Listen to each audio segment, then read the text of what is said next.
buenas tardes a todos los que hoy nos acompañan. La Asociación Mexicana en Psicología Jurídica y Derecho Penal y el Instituto de Ciencias Jurídicas y Sociales les da la más cordial bienvenida a ustedes y, por supuesto, a la maestra Ivonne Mendieta Domínguez, que esta tarde nos va a compartir el tema de gritos silenciosos durante la pandemia en niños, niñas y adolescentes. Muchas gracias, maestra. Bueno, presento rápidamente a la maestra Ivonne. Ella es egresada de la Universidad Popular Autónoma de Puebla en la licenciatura de Psicología, tiene maestría en la Universidad de las Américas de Puebla, tiene 20 años como docente y 22 años como psicoterapeuta familiar. Pues yo le doy la más cordial bienvenida, al igual que todos los que hoy nos encontramos reunidos para escucharla. Más o menos tiene una duración de 50 minutos y al finalizar su plática, su ponencia, daremos permiso a los ponentes para que nos puedan hacer, o más bien para que le puedan hacer a usted algunas preguntas o algunas dudas que se les hayan generado durante su escucha. Les pediría a los que hoy nos acompañan que silenciemos nuestros micrófonos y al finalizar de la conferencia, la maestra nos permitirá hacerle algunas preguntas. Pues yo la dejo en el aula, maestra. Muchísimas gracias y quedo pendiente con usted. Muchísimas gracias, maestra Micheli. Es un honor estar con ustedes. Y bueno, primero que nada, agradezco la gentil invitación que la Asociación Mexicana de Psicología Jurídica y Derecho Penal hace a una servidora, y agradezco también la invitación que a través del Centro Internacional de Posgrado llega a una servidora para que pueda estar aquí. Entonces, bueno, pues vamos a comenzar. Lo que vamos a ver justamente tiene mucho que ver con lo que sabemos, pero no decimos, no comentamos y no compartimos, que justamente son estas experiencias que tenemos tan abundantes sobre lo que está pasando con nuestros niños, con nuestras niñas y con nuestros adolescentes durante este fenómeno de la pandemia que empezó desde hace pues, ya más de un año, ¿no? Justamente el 11 de marzo del 2020, la Organización Mundial de la Salud declara al coronavirus una pandemia mundial. Y entonces el mundo cambia y todos nos vemos en la necesidad de encerrarnos, de guardarnos, de protegernos y de, por supuesto, empezar un nuevo estilo de vida. Lo que no sabíamos y con lo que no contábamos era que este nuevo estilo de vida iba a cambiar no solamente nuestra forma de ver el mundo, sino también nuestra forma de relacionarnos con los demás, nuestra forma de afrontar nuestras emociones, nuestra forma de alimentarnos, de dormir, de convivir con la familia, de trabajar. Y en este diario vivir justamente parece cosa fácil, pero no lo es, no lo ha sido. La idea es que empezamos a recluirnos porque justamente se va viendo que con el virus no hay un control tan exitoso por parte de todos los países y no logramos prever el número de contagiados y la cantidad de decesos a raíz del coronavirus. Porque es súper agresivo, porque es sumamente fuerte este virus, ¿no? Y bueno, justamente lo que nosotros nos toca ver en este sentido es que los niños, que son los que están, los niños, las niñas y los adolescentes, que son los que están viviendo por primera vez lo que es esta experiencia de la pandemia, junto con los adultos a su alrededor, los adultos que están en su cuidado, sus tutores, empiezan a ser los más vulnerables desde el inicio, pero no por lo que nos imaginamos, no porque sea más perseverante o más persistente el virus en ellos, sino porque no tienen la capacidad, el desarrollo neurológico, el avance de maduración que les permita entender qué está pasando, qué les está sucediendo, por qué el cambio de la noche a la mañana. Y entonces a veces ni siquiera tienen desarrollado la experiencia del lenguaje y entonces no logran saber qué es lo que está pasando, no logran entenderlo y mientras los adultos corren como gallinas sin cabeza, empieza una serie de vicisitudes con ellos en los que definitivamente no se convierten en los protagonistas de esta cuarentena, de esta vivencia de encierro durante la pandemia, sino que son como los actores secundarios y los actores de relleno, le llamamos así, en una vivencia donde ellos no son la prioridad, ellos no son los que están siendo el foco principal de las familias, en este caso que estamos hablando de las familias mexicanas. Y bueno, como se podrán dar cuenta, finalmente el hecho de que ellos no sepan cómo afrontar esta experiencia del coronavirus hace que ellos empiecen a tener retos muy específicos de la noche a la mañana. Una de las cosas que va sucediendo es justamente el cierre definitivo de las escuelas.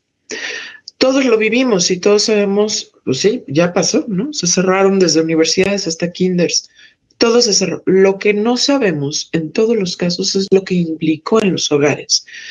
Para pequeños que apenas estaban desarrollando, por ejemplo, el habla o las habilidades relacionales o algunas competencias neurológicas justamente en este punto del relacional, eh, y de repente ya tenían que ser sí o sí alumnos online en una modalidad que no solo desconocían ellos, sino desconocían a sus padres. Ajá. Y por otro lado, el hecho de que estaban ahora a cargo de su familia.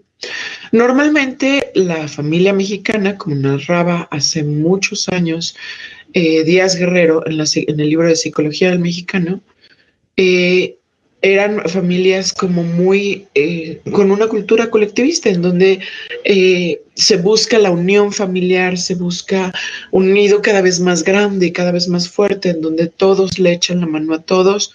Y en esta sociedad, en los últimos años, nosotros los especialistas de la salud habíamos visto una evolución de los hogares hacia hogares abiertos con nuevos tipos de familia, en donde no solo ambos padres trabajaban, sino que además había una intervención bienvenida, una intervención incluso buscada de los adultos mayores de la familia de origen, los abuelos, los tíos, los primos, en la crianza de esos niños, niñas y adolescentes.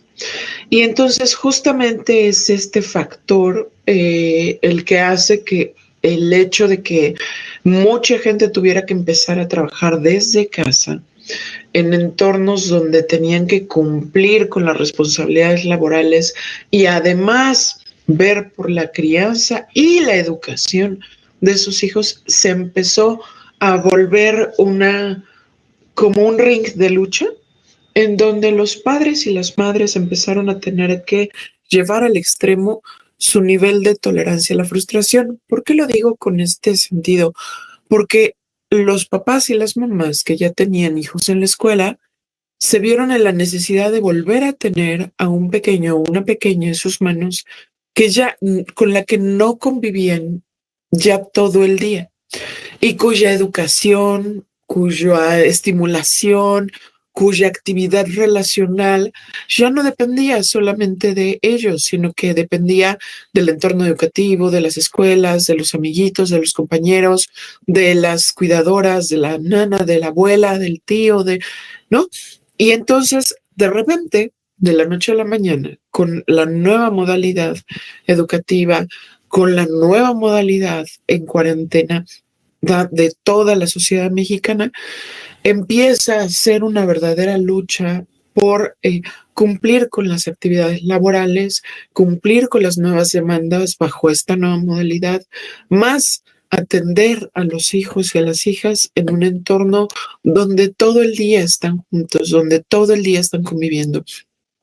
Y en lugares donde, por supuesto, los hogares son pequeños, no hay habitaciones propias, donde no hay todos los servicios, donde el hogar estaba ideal para llegar a dormir, pero no para vivir todo el día ahí, empieza a haber mucha lucha que va desde lo más simple hasta lo más complejo. Ajá.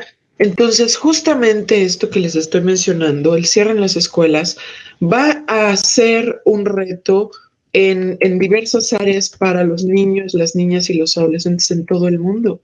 O sea, para ellos es su segunda casa y de la noche a la mañana se cerró. Y esto les empieza a generar crisis, les empieza a generar estrés, les empieza a generar mucho miedo, mucho enojo, mucha ansiedad, mucha angustia y por supuesto mucha confusión, porque voltean a ver a papá y mamá. Un niño, una niña siempre se mimetizan con el ambiente porque están aprendiendo por su madurez neurológica y entonces en el momento en el que voltean a ver a papá y mamá y papá están un poco desquiciados, un poco hartos, un poco preocupados, un poco angustiados, esa angustia es traducida inmediatamente a sus menores y los papás empiezan a lidiar con cosas muy duras que justamente tienen que ver no solamente con lo que no hay en casa, que esté listo o adaptado para que nosotros ahora tengamos este estilo de vida, sino también con muchos que perdieron su trabajo, muchos que empezaron a tener pánico por la lluvia de medios de comunicación que había con noticias un poco espeluznantes en torno al avance de la enfermedad, en torno a los decesos de la enfermedad. Y entonces había una crisis familiar terrible donde no se habla, no se dice, no se convive o al contrario, se extrapola, se exagera, se hace un ambiente muy tenso de familia. Ajá. Sumado a que como no pueden salir de casa porque hay una prohibición y de verdad hay un miedo a salir, se vuelve un infierno estar dentro de cuatro paredes mirándose unos a los otros sin saber cómo convivir, cómo conversar, cómo divertirse, cómo estudiar, cómo aprender y cómo trabajar juntos. Este nivel de estrés, este nivel de tensiones económicas, socioculturales, de salud, porque a lo mejor alguien en la familia se enferma, porque a lo mejor alguien en la familia perdió el trabajo, porque a lo mejor no vivimos en un lugar donde llegue la red, porque a lo mejor, etcétera, etcétera, etcétera, empiezan a hacer que estos niños, niñas y adolescentes estén expuestos a riesgos que exponencialmente están afectándoles. Ajá. Y esto termina en un tema de negligencia. ¿A qué me refiero con esto? Pues papá y mamá o los jefes de familia en cada uno de los hogares empiezan a ocuparse en resolver todas estas cuestiones y empiezan a desatender lo que los niños, niñas y adolescentes necesitan: el consuelo, el apapacho, la escucha, la recuperación de una rutina adaptada ahora a estas nuevas circunstancias, el tiempo de juego, el tiempo de estimulación y todas las cosas que ellos requieren, desde una preparación de una comida saludable, porque a lo mejor la comida ya estaba a cargo de los abuelos o estaba a cargo de alguien más que no era con quienes están ahora durante la pandemia. Entonces, para ellos hay un cambio radical en la calidad y la cantidad de atenciones que reciben y esto empieza a hacer un peso en sus cerebros, un peso en sus existencias. Recordemos que por etapa de desarrollo ellos tienen una mentalidad en la que el mundo gira a su alrededor, son egocéntricos. Entonces, si de por sí funciona así, porque si mamá o papá se divorcian es mi culpa, si algo pasa allá afuera es mi culpa, entonces ahora esta crisis también es mi culpa seguramente. Y empieza a aumentar el terrible fantasma, el terrible dolor de cabeza de muchas familias mexicanas que viven bajo entornos machistas, que viven bajo entornos de patriarcado, que viven bajo entornos de alto riesgo. Justamente esta olla de presión familiar empieza a cobrar sus primeras víctimas y se incrementan los casos de abuso, de violencia, de golpes, de ataques a los niños, niñas y adolescentes. ¿Por qué? Son los que están ahí. ¿Por qué? Porque yo no sé educarte. ¿Por qué? Porque no sé cómo hacer para que estudies y te concentres. ¿Por qué? Porque estoy tan tenso que me desquito con el más frágil, con el más débil, con el que no tiene cómo cobrármelas, con el que no tiene cómo hacer justicia. Y entonces son los vulnerables, son los que reciben el estrés, la tensión, la angustia, el miedo y la frustración de los adultos en la casa. Y es justamente algo que ocurre en muchos hogares mexicanos, que va desde el zape mientras estudian, las regletas mientras estudian, romper cuadernos, aventar útiles escolares, gritos, toda esa cantidad de cosas que por supuesto están contraindicadas para el aprendizaje y que hablan de que los adultos no están en las mejores condiciones para acompañarles en esta pandemia que arranca con todo tipo de violencias en el interior de los hogares. Los adultos también, estando sujetos a muchos estreses, estando sujetos al miedo de contagiarse, estando sujetos a los riesgos de salir sin tomar las precauciones necesarias, empiezan a consumir mayor número de sustancias tóxicas como una especie de desfogue, y esto justamente, como lo sabemos, nubla el funcionamiento del lóbulo frontal y por lo tanto esto hace que se aumenten todos los riesgos relacionados porque no hay un alto, no hay un detente, no hay un piensa antes de hacer las cosas, no hay un cuenta hasta 10.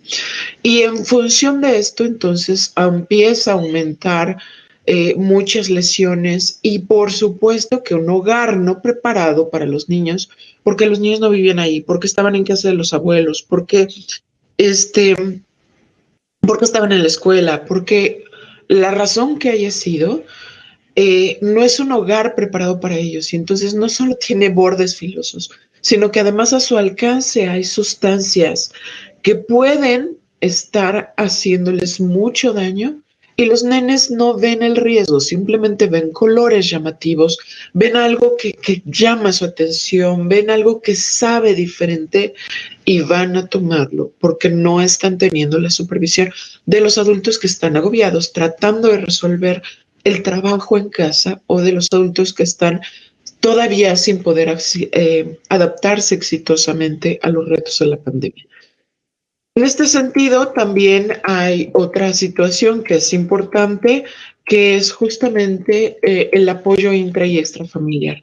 Si abuela y si soy un riesgo para abuela y para abuelo y no pueden ayudarme, no pueden cuidarlos, entonces ellos no dejan de convivir con sus nietos. Esto, por supuesto, es detrimento para la salud mental de los abuelos, pero también es detrimento para la salud mental de los nietos y de las nietas, porque ya no hay quien los visite, ya no hay, digamos que los niños y las niñas estaban siendo una especie de razón de vivir de muchos de estos abuelitos, y lo que vemos en esta situación es justamente, pues ahora estás en manos de mamá y mamá o papá están muy tensos para tener el mismo grado de paciencia, el mismo grado de delicadeza, el mismo grado de atención, de fe en ellos, de creencia, de porras, de tolerancia, de muchas cosas que no están presentes en ellos. Y entonces, justamente con la evolución en donde ya no hay escuela, por supuesto que la escuela es visibilizadora de los daños, visibilizadora de los abusos. Y en este sentido, cuando no existe la escuela, las familias desaparecen en escena, nadie ve qué hacen y cómo le hacen.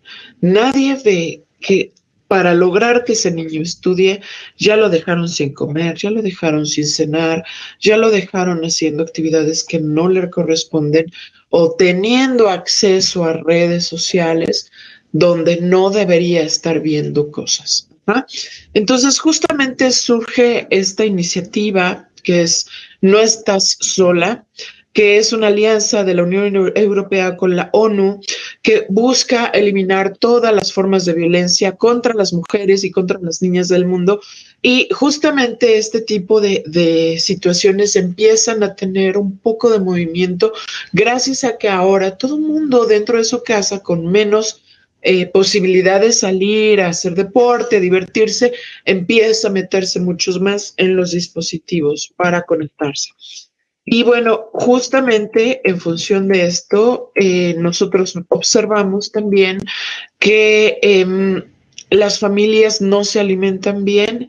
Digamos que los papás y las mamás poco preparados, con un presupuesto más bajo del que se podían haber imaginado, porque les digo que algunos van perdiendo el trabajo, eh, justamente van armando dietas que no estaban preparadas o que no estaban planeadas y entonces empiezan a elegir alimentos altos en azúcares, altos en grasas, altos en carbohidratos, como para aliméntate y no me des lata, ¿sí? O sea, que esté en el iPad y que esté comiendo sus churritos, que esté en el iPad o que esté en la computadora o en la laptop o en los videojuegos y que no me delata, sí, come lo que quieras, sí. Y entonces no ven los N cantidad de alimentos procesados, comida rápida que están consumiendo los niños todos los días.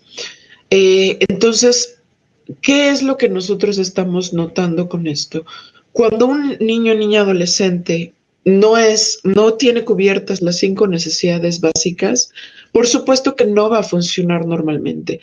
¿Cuáles son las 5 necesidades básicas? Bueno, alimentación, por supuesto, saludable, equilibrada, balanceada, el plato, el bien comer, etcétera. El sueño con calidad, sin pesadillas, sin dormirse a las 12, 1, 2 de la mañana viendo el celular, teniendo un descanso, levantándose temprano, no durmiendo durante el día, aseándose todos los días para que no caiga en estado de apatía, en estado de desgano, etcétera.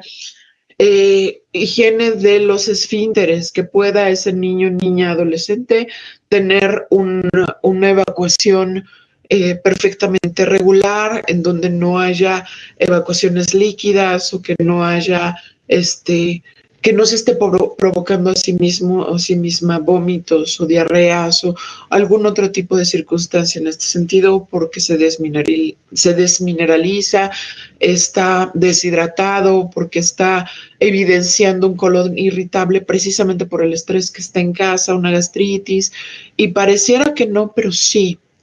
No por nada seguimos siendo campeones mundiales en obesidad infantil, ¿no?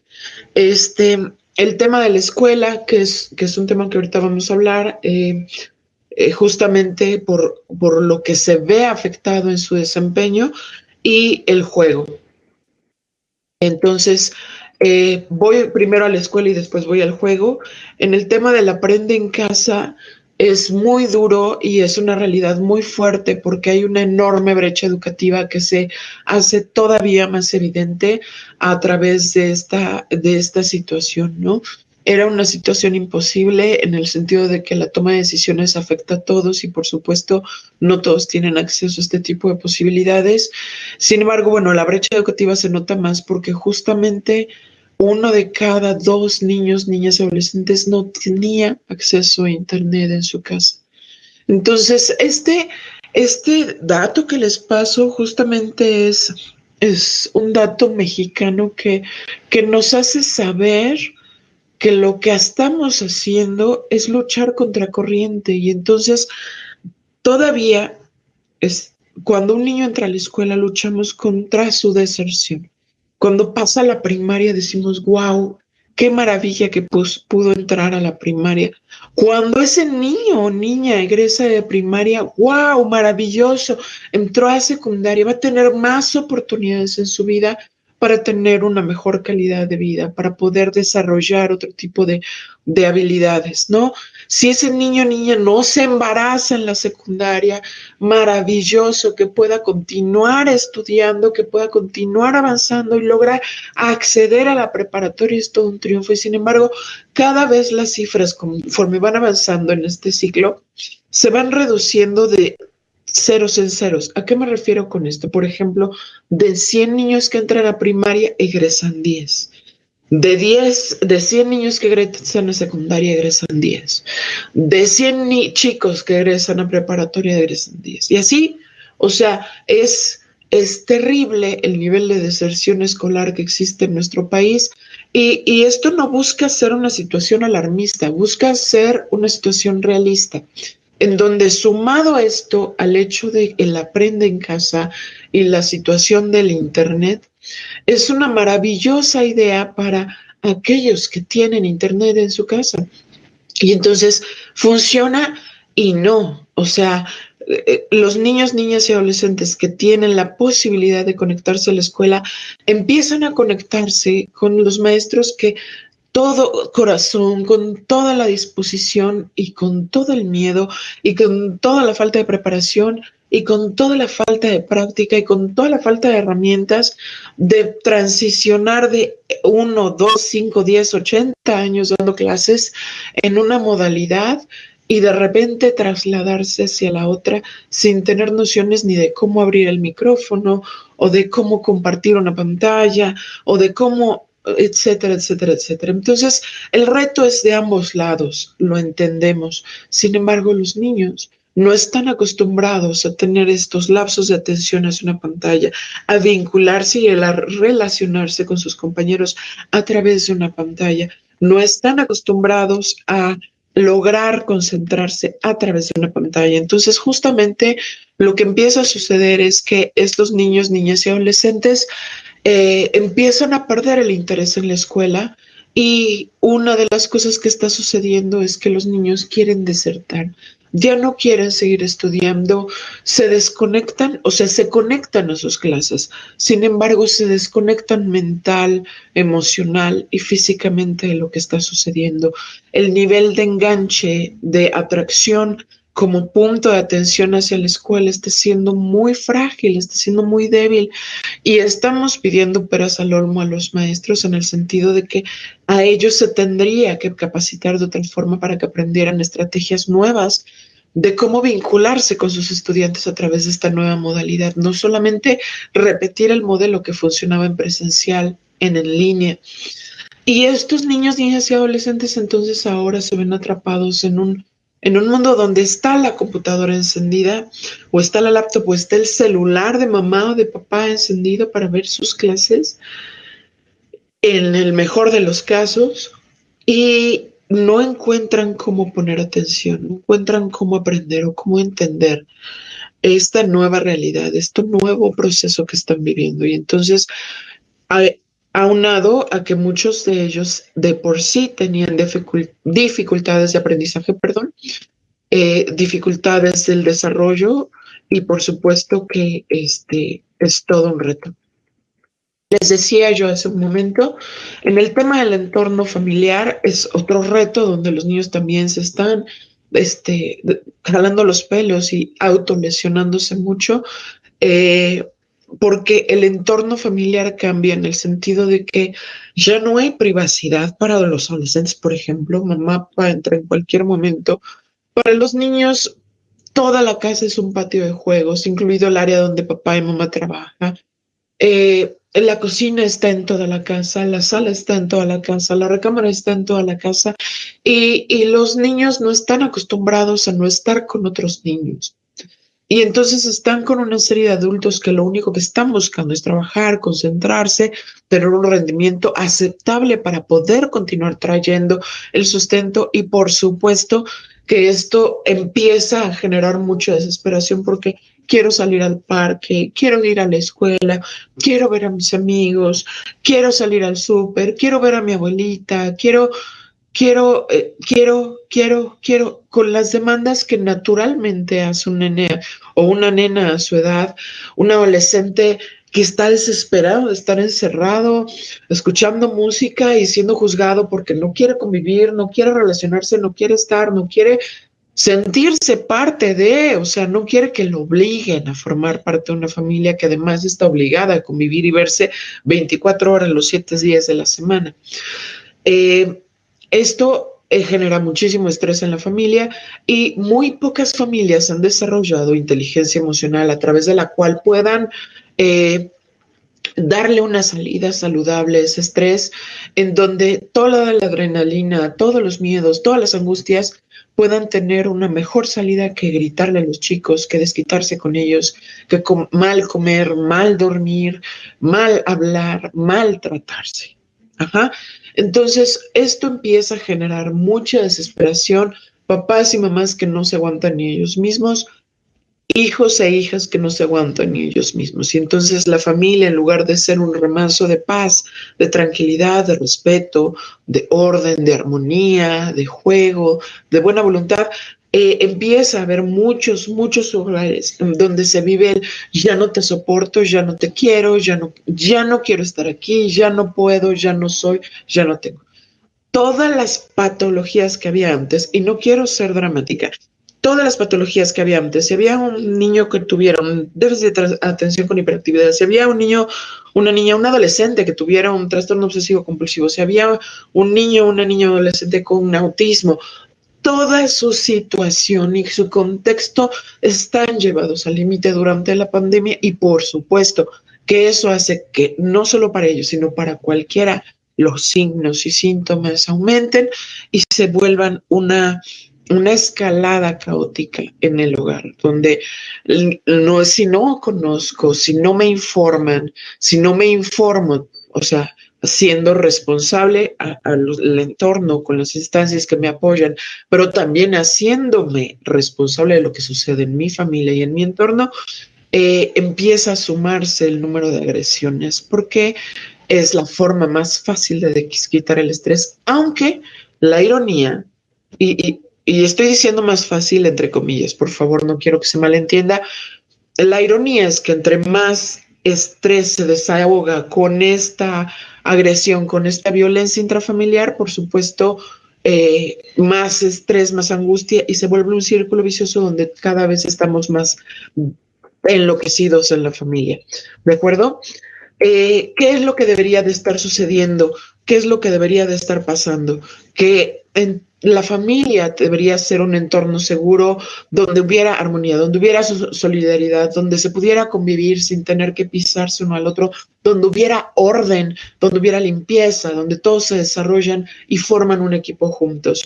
Sin embargo, en la medida en la que me meto en la crisis, en la medida en la que entro en una familia angustiosa, más me cierro porque digo, no, ¿cómo crees que le voy a decir esto a la gente?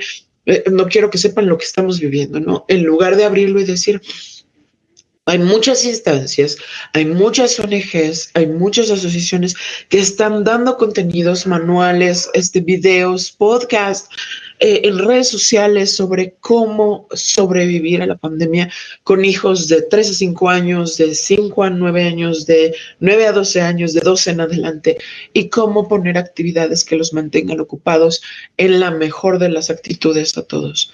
Por supuesto, el tema del riesgo de Internet es algo que quería tocar en esta ocasión que me permitieron estar con ustedes. Es justamente el hecho de poner en manos de un pequeño el dispositivo móvil sin responsabilizarme de qué contenido se está viendo, a qué páginas se está entrando, a qué le está dando clic, ha hecho que muchos depredadores en línea estén contactando a los niños, niñas y adolescentes de formas inseguras, que los estén poniendo en riesgo, porque ellos no saben que no están jugando con Rebeca, sino que están jugando con un hombre mayor, con una persona que no tiene buenas intenciones para ellos. Ajá. Entonces tenemos que buscar la seguridad para ellos, incluso en el uso de los dispositivos para todos los niños, niñas y adolescentes. ¿Qué otra cosa es importante reconocer dentro de esta crisis que hubo en la pandemia? La socialización de ellos con sus pares se pausó. Y entonces muchos en los hogares se sacaban mucho de onda de que los niños quisieran estar chateando, quisieran estar en el WhatsApp, quisieran, etcétera, con sus amiguitos, y empezaron a regañarlos y prohibieron dispositivos. ¿Y qué pasó? Que los niños no podían ni salir a jugar avioncito, a correr, a andar en bici, a andar en patineta, a jugar a las canicas como le tocó a la generación X, como le tocó a los baby boomers. Y esta generación de millennials y de nuevos necesitaba conectarse de la única forma en la que ha nacido sabiendo conectarse con los suyos. Es más fácil platicar con mamá a través de esto que a través de una conversación en persona. Entonces, ellos necesitaban convivir con sus compañeros. Y fue muy estresante que se les prohibiera en muchas familias y en muchos hogares, o que no tuvieran acceso por la situación de la familia, de no internet, no dispositivos, etcétera. Y entonces los adolescentes se aislaron todavía más y se convirtieron en la mano de obra barata de la casa para hacer todos los quehaceres que no les correspondían y que los aislaron todavía más en un periodo donde el aislamiento es de alto riesgo. Entonces, en general, las familias no han medido el impacto que ha tenido todo esto en los niños, niñas, adolescentes. Perdón, el último punto que dije que iba a tocar, el del juego, que les estaba diciendo los 5 puntos, el juego, se transformó hacia los videojuegos, y aún así muchas familias de inicio no vieron con buenos ojos a los videojuegos, precisamente porque piensan que se van a volver delincuentes si utilizan los videojuegos. En uno de los estudios que hizo una de las universidades prestigiosas de este país, se comprueba que esta correlación no está comprobada, que esta correlación no es real. O sea, el hecho de que jueguen videojuegos no condiciona que dañen su psique. Al contrario, podrían tener encuentros en línea con sus compañeros, con sus amigos, con sus pares, a través de los juegos, crear nuevos mundos, estimular su reto mental y poder tener otro tipo de vida. Entonces, como que no vimos, no planeamos qué era lo que íbamos a hacer, y justamente empezó a tener un precio en el tema psicológico, este caos de la pandemia con los niños, niñas y adolescentes, donde de la noche a la mañana el niño feliz, sonriente, seguro, dispuesto, etcétera, etcétera, empezó a volverse un chico, una chica desequilibrado, respondón, harto, desvelado, ojeroso, mal comido, que creció en obesidad y que creció en malas palabras y que creció en intolerancia y que creció en muchas cosas que no tenían programado en casa. Y es justamente donde los chicos también empezaron a encontrar que en sus casas, como sus papás consumían más alcohol, más tabaco, más todo esto, y ellos también podían hacerlo, empezaron justamente a utilizar sustancias durante la pandemia, con y sin supervisión de los adultos, con y sin la venia de los adultos, pensando, pues, ¿qué le va a pasar? A ver, vamos a ver cómo se ve bebiendo una cervecita, sin medir las consecuencias que tiene esto a su salud a corto, mediano y largo plazo. Y por supuesto se dieron muchos más ataques, muchos más abusos, donde el gran secreto de la familia mexicana, que es justamente este abuso sexual que se da en las familias por parte de los miembros de la propia familia, y estando expuestos a esta situación, no había cómo frenar a alguien, ¿ok? Como podremos verlo, entonces, la vulnerabilidad de estos niños, niñas y adolescentes se ve muy determinada por el ambiente, la estructura de funcionabilidad de la familia, qué tan equilibrada está, cómo está la vivienda en donde ellos están, en qué situación está la familia y cuáles son los recursos, no solamente el dinero que tiene esta familia, sino su creatividad, su actitud ante la vida, su disposición de investigar, de pedir ayuda, de moverse aún dentro de las circunstancias de la pandemia para ver por los más frágiles, por los más débiles, aún en el peor momento. Justamente la ONU, la UNICEF, la Organización Mundial de la Salud buscan que la gente, a través de muchas campañas y a través de muchos videos y a través de muchos documentos, se dé cuenta y recuerden que necesitan estos chiquillos tener todo esto que vemos en el círculo, tener una buena salud, la nutrición, que alguien esté al pendiente de ellos, que pueda ser un entorno seguro, donde nadie los agreda, donde tengan una oportunidad de aprender ahora de una forma diferente. Y esto implica darle lo necesario mínimo para que pueda crecer y pueda ser un niño, niña, un adolescente saludable, empoderado, seguro, segura de sí mismo, que pueda entonces sí formar un equipo con su familia para entonces crecer y desarrollarse. Por supuesto, entonces, que lo que vimos y lo que seguimos viendo son chicos y chicas que están expuestos a una situación que nunca vieron venir, que sus papás tampoco vieron venir y que se han llenado de muchos miedos, ¿no? En la consulta me ha tocado ver más niños, niñas y adolescentes con mucho miedo a morir, que tienen duelos no resueltos, que además tienen algunos síntomas de depresión, sin decir que es un trastorno, por favor, no psicopatologicemos en exceso a estos nenes. Y justamente el hecho de que puedan sentirse con todos estos síntomas hace que nosotros seamos cada vez más ciegos a ver que esto que están presentando no es normal bajo ninguna circunstancia. Los niños pasan por tristeza, por supuesto, pero la tristeza no permanece semanas en ellos. Esto no es normal. Los niños tienen miedos, por supuesto, y tienen pesadillas. Ajá. Películas como Monster Inc. nos encantan porque justamente vinieron a ayudarnos a explicarles cómo se vivía y qué pasaba y cómo afrontarlo. Sin embargo, niños que pasan y que viven con miedo, ansiedad, angustia, se comen las uñas, tienen colitis, etcétera, no se pueden dormir, etcétera, están diciéndonos, no estoy bien, no estoy saludable.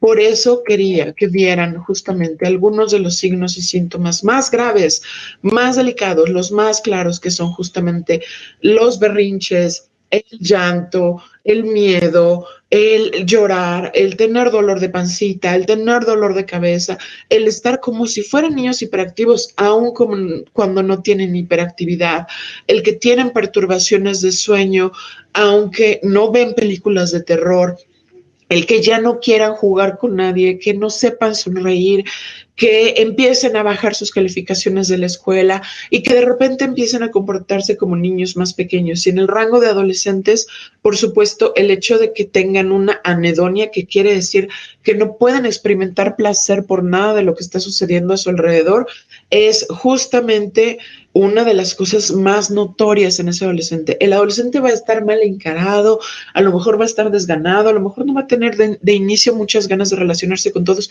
pero no va a tener incapacidad de gozar nada. Puede gozar su música, su ropa, sus amigos, sus videojuegos. Hay cosas que se disfruta y si ni eso disfruta, hay que tener cuidado, que no tenga la energía para hacer nada, otra vez las pesadillas, que se aísle de otros, que se empiece a hacer cortes a ellos y a ellas mismas, que empiece a pensar en suicidarse. Eso ha llovido, me ha llovido en la consulta y en las de aquellos que superviso y tengo el honor de acompañar, es la ideación suicida en adolescentes está cuadruplicándose de una forma estratosférica. Entonces, mucho cuidado con esto. No hay que evitar el tema, hay que hablarlo, hay que preguntar y en lugar de decir, ay, pero ¿cómo crees que estás tonto? ¿Por qué piensas esto? Cuéntame, ¿qué te hizo pensar que esta es la mejor solución? Cuéntame por qué quieres tomar una decisión definitiva a un problema temporal. ¿Ok? Están usando sustancias, como se los dije, tienen muchos cambios de ánimo y tienen mucha paranoia. Y justamente el hecho de que nosotros vivamos en una sociedad donde el reto es cuidar de las niñas, cuidar de las mujeres, porque se nos hace muy normal maltratarlas, es bien delicado porque justamente en casa son por las últimas que vemos y necesitamos mirar con ojos de equidad. Hay que cuidar al niño de la casa, pero también a la niña de la casa. Necesita estudiar el niño de la casa, pero también la niña de la casa. Necesitamos escuchar al adolescente de la casa, pero también a la adolescente de la casa, ¿ok? No repitamos esos patrones que están como ahorcándonos como sociedad, ¿de acuerdo? En el tema del COVID, todas las cosas que hicimos de contención nos protegieron y nos protegen hasta este momento en algunas zonas del país de la propagación del virus. Sin embargo, en el tema de la violencia, esto no nos protegió. ¿ok? En el tema de la violencia, esto incrementó, porque estaba mucho más expuesta la familia, mucho más expuestos los nenes, las niñas, las adolescentes y por supuesto mucho más vulnerables dada el nivel de estrés que se generó en las familias por lo que les acabo de comentar. Entonces, para terminar, quisiera decirles que nosotros somos corresponsables de facilitar los accesos, de crear un directorio, de buscar alianzas, de ver quién está haciendo qué hoy en día en nuestra zona, en nuestra área, y decir, hablemos de esto, porque no puede quedarse más secreto, no puede quedarse más como, ay, pobrecito, qué mal, ¿eh? Ni modo, así nos tocó vivir. Este tipo de frases hacen que se persevere en esta vulnerabilidad de los niños, niñas y adolescentes y no se tomen las medidas que sí están en nuestras manos tomar para protegerles. Entonces, busquemos que nuestras familias sean más saludables. Busquemos reconstruirles una rutina a estos niños, niñas y adolescentes en donde podamos encontrar espacios para que ellos se alimenten bien, duerman saludablemente, tengan acceso a una educación que sí puedan entender, tengan una posibilidad de tener una salud física y, por supuesto, también se diviertan. Necesitamos, por supuesto, crear muchas cosas y es solamente el trabajo en conjunto lo que lo permite. Con esto cedo el micrófono y quedo a sus órdenes. Muchísimas gracias, maestra Ivonne, por compartirnos el tema. Le pido a los que nos acompañan, a las y a los que nos acompañan, enciendan sus micrófonos y si tienen alguna pregunta o algún comentario que quieran hacer de manera directa a la maestra, ella los escucha. Si en caso de que no puedan prender sus micrófonos, a través del chat la pueden escribir y la leo, o ya sea que la maestra la lea y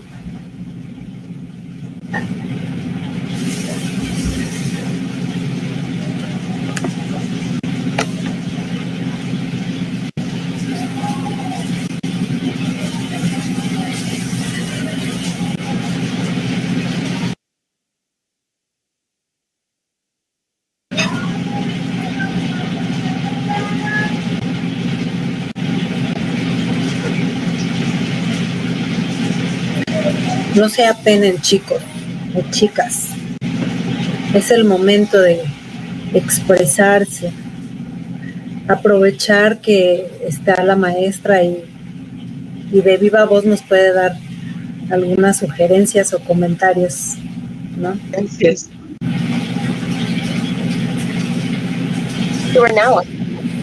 Ok, muchas gracias por esta pregunta, Betel. Muchísimas gracias. Me encanta la pregunta. ¿Qué estrategias nos propones para llevar a casa desde lo que nos has platicado hoy? Buenísimo. Bueno, quisiera contarles que si pueden escribir en donde estén tomando apuntes, si es que están tomando apuntes, es CARD. Es uno de los modelos que creó la Universidad de Massachusetts, que justamente son los que han trabajado más con el estrés a nivel internacional desde los 70s. Ellos trabajan esta estrategia CARD para los niños, niñas y adolescentes. C está en inglés, por supuesto, CARD. C de consolarlos. A de ask, preguntar. R de relax, o sea, ayudarlos a relajarse. D, distract. Entonces, es una estrategia súper simple. ¿Y qué es lo que buscamos? Que con esta estrategia ustedes como padres, como maestros, puedan ayudarles a lidiar con esta situación. Consolar, preguntar, relajar, distraer. En el tema de confortar, ustedes pueden hablar con sus niños acerca de lo que ellos están haciendo para lidiar con esta ansiedad y dejarles saber que sí hay cosas que están en su control. Puedes ordenar tu cuarto, tender tu cama, recoger tu plato, cosas simples que están en su control. También hay que empoderarlo diciéndole que sus pensamientos le pueden ayudar. Eres más fuerte de lo que tú crees, eres más lista de lo que tú crees. eres más hábil de lo que tú crees, wow, eres más fuerte de lo que tú crees, ¿ok? Necesitamos validar sus preocupaciones y sus sentimientos, o sea, deja que pasen momentos en los que se sientan mal, en los que estén molestos. No les hagas sentir que ya cállate, ya siéntate, ya deja de estar en paz, ¿no? Eso no nos ayuda a que evites el que ellos se preocupen. Busca que estén muy poco expuestos a los medios de comunicación y a las noticias. Eso les llena la cabeza de muchos monstruos. Sé consciente de las conversaciones que tienes con los miembros de tu familia. Ellos están con las orejitas bien puestas y ponen mucha atención a lo que se dice. Por favor, haz que ellos tengan una rutina, que ellos sepan qué viene. Y entonces, aunque sea una rutina ahora en casa, sepan qué va a pasar, qué les da sentido de predicción y sentido de control. Que yo sepa, ahorita viene la comida, ahorita viene la hora de leer, ahorita viene la hora del trabajo, ahorita viene la hora de shh, ahorita viene la hora, ¿me explico? Que sepan que viene. Y por favor, traten juntos de crear un ambiente cómodo en casa, con lo que tengas, con lo que haya. No importa si los chicos y las chicas y los adolescentes quieren a veces estar en el piso, o sea, deja de llevarte solamente por lo que está socialmente conformado y busca cosas que a ellos co-creen contigo ese hogar. Hay otra pregunta por ahí que me hace Juana. ¿Puedo? Ok, gracias. ¿Cómo podemos abordar con los menores temas de violencia en el tema de prevención? Bueno, nosotros trabajamos desde los valores, mi querida Juana. Es súper importante que nosotros entonces abordemos temas de respeto, abordemos temas de responsabilidad y abordemos temas de comunicación. ¿Qué quiere decir? Que cuando nosotros abordamos la violencia desde el otro lado, estamos preguntándole, ¿tú crees que esto es correcto? ¿Crees que se vale hacer esto? ¿Crees que es necesario llegar a este punto? ¿Crees que deberíamos callar esto que pasa? ¿Crees que deberíamos hacer como que no nos fijamos? ¿Crees que deberíamos dejar que nos traten así? Es ayudarles con preguntas a que entiendan respeto, que entiendan responsabilidad y que entiendan qué es amor. Y eso implica justamente no dejar que ellos piensen que amar es pegar, que amar es celar, que amar es gritar, que amar es humillar, que amar, ¿no? Ese tipo de cosas es importante, pero desde las preguntas. Y preguntarles a ellos, ¿qué crees que puedes hacer hoy para mostrar que respetas a mamá? ¿Qué crees que puedes mostrar hoy para que respetas a papá, que respetas a tus compañeros, que respetas, etcétera? Y obviamente esto es algo que tenemos que trabajar mucho con quien vive con nosotros, sea mamá, sea papá, sea abuelo, sea abuela. La congruencia de los adultos ayuda mucho a los menores.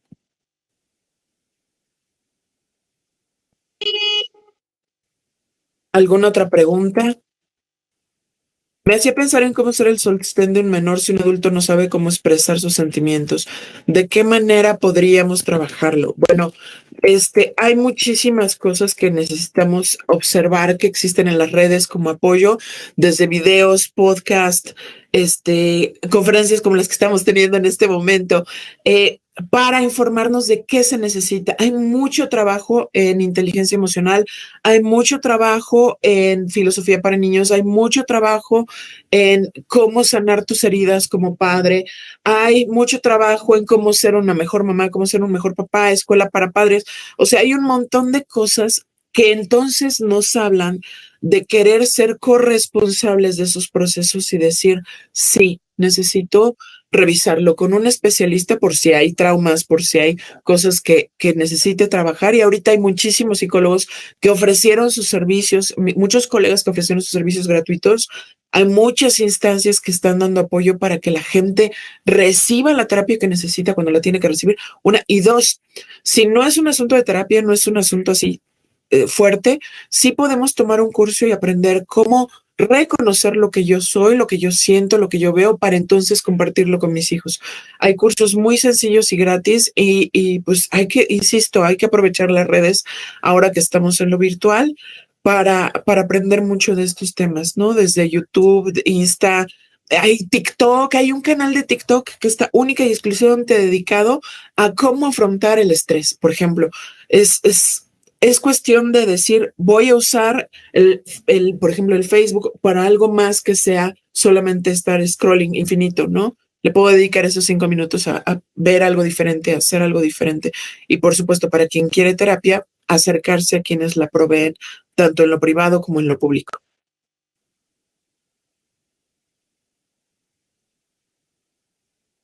¿Alguien más? ¿Alguien más que quiera hacer alguna pregunta?